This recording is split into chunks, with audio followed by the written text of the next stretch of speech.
Hello guys, welcome to my channel Sree's artistry. আজ আমি তোমাদেরকে দুটো সারপ্রাইজ গিফট বানানো শেখাবো। পুরো ভিডিওটা না দেখলে কিন্তু কিছুই বুঝতে পারবে না, তাই পুরো ভিডিওটা দেখো। দেখো, এই গিফটটা তো আমি আমার মায়ের জন্য বানিয়েছি এই মাদার্স ডে উপলক্ষে। তোমরাও তোমাদের মাকে এই গিফটটা বানিয়ে দিতে পারো।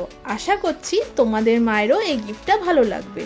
আমার মায়ের তো এই গিফটটা খুব পছন্দ হয়েছে। যখন ওটা জ্বালাচ্ছিল তখন মায়ের মুখে একটা খুব সুন্দর হাসি দেখেছি। তোমরা জানো তো, প্রত্যেকবার মাদার্স ডেতে আমি মাকে নিজের হাতে কিছু না কিছু বানিয়ে প্রেজেন্ট করি। তাই এটা বানিয়ে আমি ভাবলাম এই সুন্দর বানানো গিফটটা আমি তোমাদের সাথে শেয়ার করি, যাতে তোমরাও গিফটটা বানিয়ে তোমাদের মাকে দিতে পারো। এই ফটো ফ্রেমটা শুধু তুমি তোমার মাকেই নয়, তুমি তোমার যে কোনো প্রিয় মানুষদেরকেই দিতে পারো। আচ্ছা, তোমাদের যদি এই পুরো ভিডিওটা ভালো লাগে তাহলে লাইক, কমেন্ট, শেয়ার, সাবস্ক্রাইব করতে ভুলো না কিন্তু।